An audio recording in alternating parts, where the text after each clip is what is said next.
Olá, olá, seguidores aqui do canal do Correção Online de Redação. Mais uma videoaula.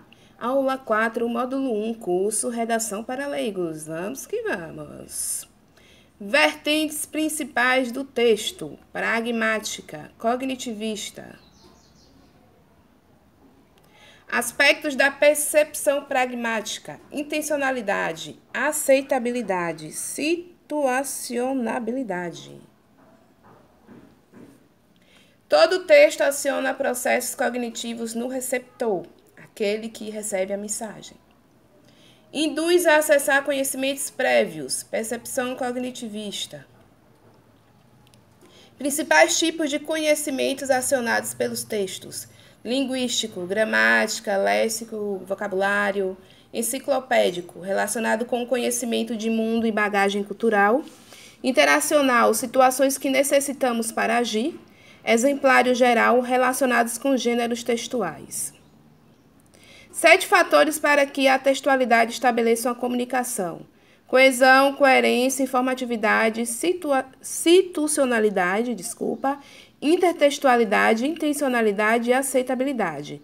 Claro, se você for pegar um texto que não tem uma coerência, que não tem elemento de coesão, né, que não tem ali umas regras gramaticais, ou que, mesmo que não tenha as regras gramaticais, não tenha uma informatividade ou situacionalidade, vai ficar difícil de você compreender a ideia. Porque eu falei, às vezes, não tenha regras gramaticais. Porque, às vezes, você pega poesias e poemas que não seguem tanto assim, né, a rigidez da gramática. Preza mais pela rima, então, por isso que eu falei isso, esse contexto aí.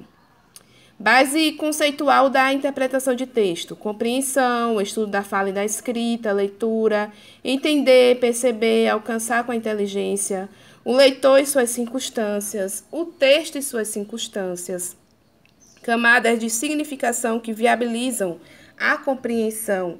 Também vou aumentar a fonte aqui para ficar bem visível. Vamos para o próximo slide. Dando continuidade. Nem o leitor nem o texto estão isolados dos contextos que o envolvem. O texto sozinho não tem sentido, o leitor sozinho é uma impossibilidade teórica. Leitor e texto só existem quando se encontram no momento da leitura. Como é isso, gente? Se tem um texto sozinho, não tem ninguém para ler ele, praticamente a ideia, a mensagem dele nunca vai ser transmitida. Agora, se tem um leitor e não tem um texto, é a mesma coisa. Então, tem que ter uma complementação do leitor e o texto, né? Um compreendendo a ideia que o outro está passando, um influenciando as prerrogativas do outro. Numa linguagem bem simples, o próximo slide vai explicar aqui melhor o que estou falando. Leitor e seu contexto, seu mundo, experiência de vida, competências acumuladas, o cultural, o linguístico, o textual, conhecimento de mundo. Então, o que é isso? Quando o leitor está lendo um texto, isso tudo aqui, todos esses aspectos vão influenciar congruentemente, tá? Na interpretação do texto. Isso tudo aqui vai influenciar. Competências da compreensão, tradução do código, montagem do quebra-cabeça, evocação do saber construído, planejamento das estratégias. Tradução do código. Todo artefato cultural, seja um livro, uma imagem ou um vídeo, está acondicionado num determinado código, que precisa ser adquirido pelo leitor para alcançar a compreensão. Esse processo de aquisição tem sido tradicionalmente definido como alfabetização, que no caso do texto escrito é o desenvolvimento da competência em transpor conteúdo armazenado no código impresso com base no sistema gráfico da língua para o código da fala com base no sistema sonoro. Então, traduzindo isso aqui, é o quê? É um aglomerado de interpretação, de leitura de códigos de audição, né? Sistema da audição, sistema do conhecimento, que a pessoa já tem, o conhecimento cultural, que vem aí na tradução do código. O desenvolvimento se dá à medida que o código da escrita, ainda desconhecido pelo alfabetizando, vai pouco a pouco sendo dominado, de modo a possibilitar a tradução para o código que ele conhece. Isso acontece não só em relação à escrita, mas também com imagens, vídeos ou qualquer outro objeto cultural capaz de armazenar sentido, incluindo esculturas, roupas, mobília, alimentos. Opa, volte aqui. A contribuição do leitor, neste caso, é vir para o ato da leitura munido de um código de chegada para o qual o conteúdo do código de partida possa ser traduzido. Ou seja, o leitor já vem com um aparato de conhecimento. Às vezes, como no caso de uma língua estrangeira desconhecida, o leitor não possui esse código de chegada e a compreensão não é possível. Montagem do quebra-cabeça. O objeto a ser lido é sempre composto de partes que se encaixam umas nas outras, formando um todo coerente, embora com interstícios maiores e menores entre as peças que devem ser preenchidos pelo leitor. O objeto de leitura é ao mesmo tempo uma rede com suas aberturas e um quebra-cabeça, com peças que se distribuem dentro de uma composição possível, aceitando a vizinhança de algumas e rejeitando a companhia de outras. A montagem começa no nível da frase, envolvendo restrições semânticas de ordem lexal e restrições sintáticas, com suas regras de concordância, regência e sequenciamentos possíveis. No uso normal da língua, cabe ao leitor estabelecer as relações adequadas entre as peças do quebra-cabeça, às vezes deslocadas pelo autor para produzir determinados efeitos. O que é dito numa frase, parágrafo, seção ou capítulo precisa ser conectado com o que é dito em outros segmentos, incluindo título, subtítulos, figuras, quadro, tabelas e etc. Montagem do quebra-cabeça. A conexão entre os diferentes tipos de segmento é feita por diferentes tipos de relações, incluindo, entre outras, relações de subordinação, causa e efeito, oposição, comparação, concessão e etc. Essas conexões devem ser feitas não só na leitura do texto escrito, mas também na leitura de outros objetos. A montagem das peças do quebra-cabeça em blocos cada vez maiores acaba extrapolando o próprio objeto, criando também conexões com outros objetos, não só da mesma natureza, mas também de naturezas diferentes.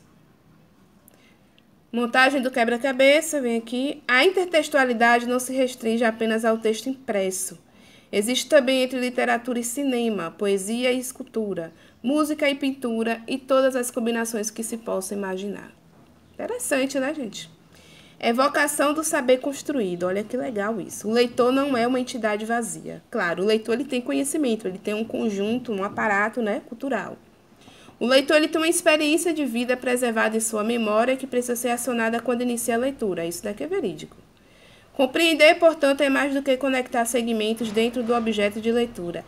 É também conectar esses segmentos arquivados lá no objeto, com segmentos arquivados na memória do leitor. Excelente. Além do tema, o leitor ele precisa também conhecer o recipiente que o armazena em seus diferentes gêneros. Carta, relatório, romance, suspense, suportes, impresso digital e segmentos, né? Narrativo, descritivo, argumentativo, injuntivo, dialógico. Para entender uma carta, por exemplo, é necessário conhecer suas condições de produção, que pressupõem, entre outros aspectos, um remetente, um destinatário, o contexto em que foi escrito e a ação que pretende executar. Então, tem que identificar que tipo de texto é, em que segmento se encaixa, qual é a linguagem também, né? Qual é o entendimento, a mensagem que o texto em si quer passar. Planejamento estratégico. Além do domínio básico do código, conhecimento linguístico, tá, gente? Código é conhecimento linguístico. Da montagem do quebra-cabeça, que é o conhecimento composicional, e da evocação do saber construído, que é o conhecimento de mundo. O leitor precisa também gerenciar a leitura estabelecendo objetivos, selecionando as técnicas adequadas ao objetivo. Exemplo tem essa aqui, scanne e skimme, avaliando até que ponto os objetivos estão sendo atingidos. Vamos ver se eu passei tudo direitinho aqui. Dando continuidade, o leitor, por exemplo, pode estabelecer como objetivo encontrar um telefone celular que deseja comprar. A técnica selecionada será basicamente o scan, dependendo do suporte disponível. No jornal impresso, poderá buscar a página dos anúncios classificados e fazer um rastreamento do texto. No catálogo, buscará as páginas que mostram o produto desejado e na internet poderá usar uma máquina que busca o indexador digitando o item que procura.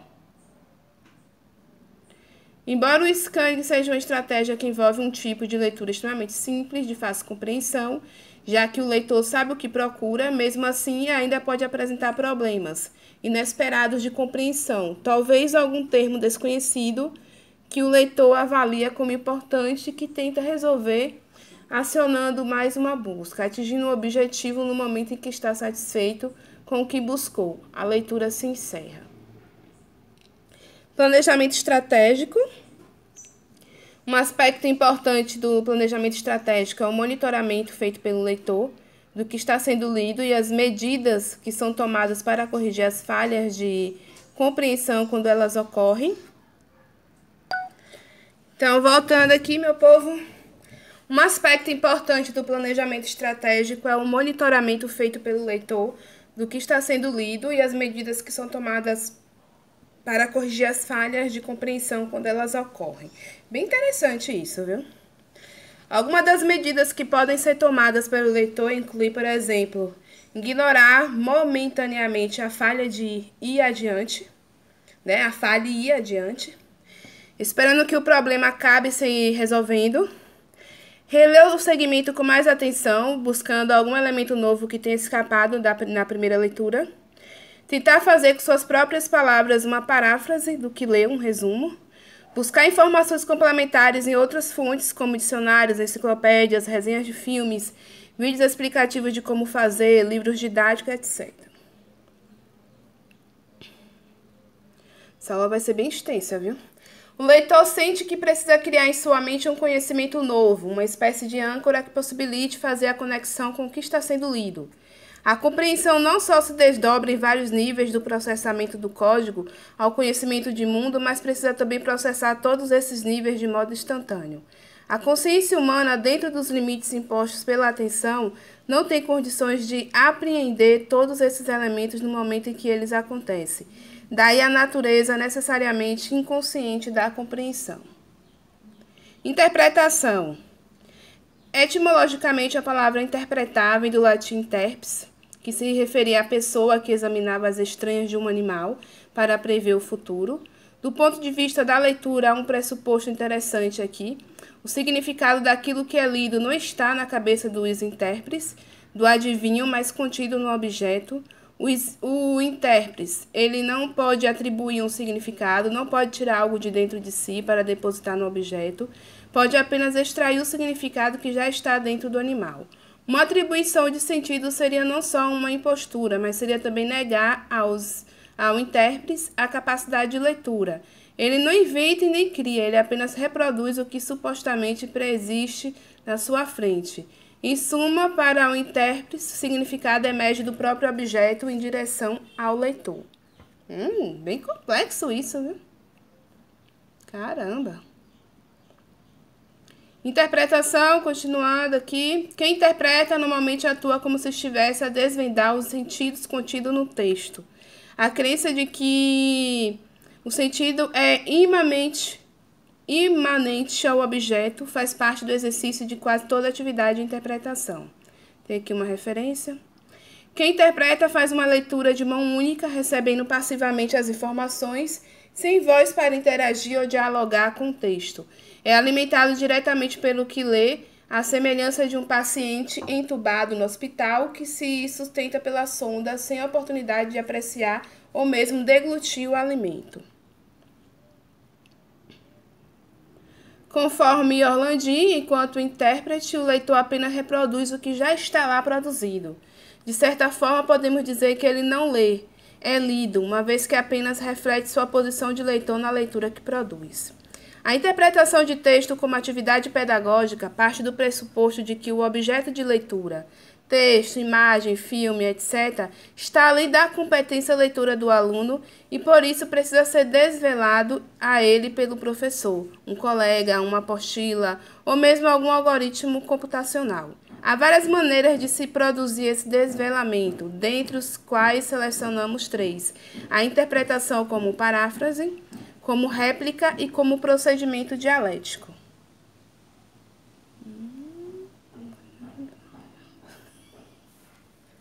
A interpretação como paráfrase tem sido usada não só para a explicação de diferentes textos. religioso, jurídico, literário, mas também para outros modos de produção, charges, músicas, filmes. A interpretação como réplica não procura explicar o texto diretamente para o leitor, como uma paráfrase, mas indiretamente, criando uma pretensa interlocução com o autor, rebatendo e contestando o que foi originalmente proposto. No mundo contemporâneo de blogs, depoimentos e redes sociais, e principalmente a formação de comunidades de interesses mútuos bem específicos com uma interlocução direta entre autores e leitores, o uso da interpretação como réplica talvez seja uma possibilidade a ser explorada. A probabilidade de envolvimento do aluno, tantas vezes criticado por sua apatia, pode aumentar com as oportunidades de participação proporcionadas pelas redes sociais. A interpretação ela pode ser trabalhada como um procedimento pedagógico de indução ao conhecimento, feito por meio de perguntas, tanto abertas como fechadas. Aqui estamos dando aqui o nome de interpretação como procedimento dialético. Enquanto que na interpretação como réplica, a interlocução se dá com o autor. Na interpretação como procedimento dialético, a semelhança da maiêutica socrática, as perguntas são dirigidas ao leitor, que tentará buscar as respostas dentro de si, tentando resolver paulatinamente as contradições que possam surgir no sequenciamento dessas perguntas. Vem aqui as referências. Acabou? Acabou. Fim da apresentação. Clique aqui para sair. Acabou a aula 4 por hoje. Show de bola. Então, vamos agora para a aula 5. Mas antes de encerrar o vídeo, eu vou pedir para vocês fazerem aqui a inscrição no canal. Clica no sininho, ativa as notificações. Vai lá no Instagram, segue no Instagram também. Participa dos grupos no WhatsApp, participa dos grupos que tem no Facebook, curte a página no Facebook e é isso aí, tá ok, gente? Estamos conectados. Até a aula 5.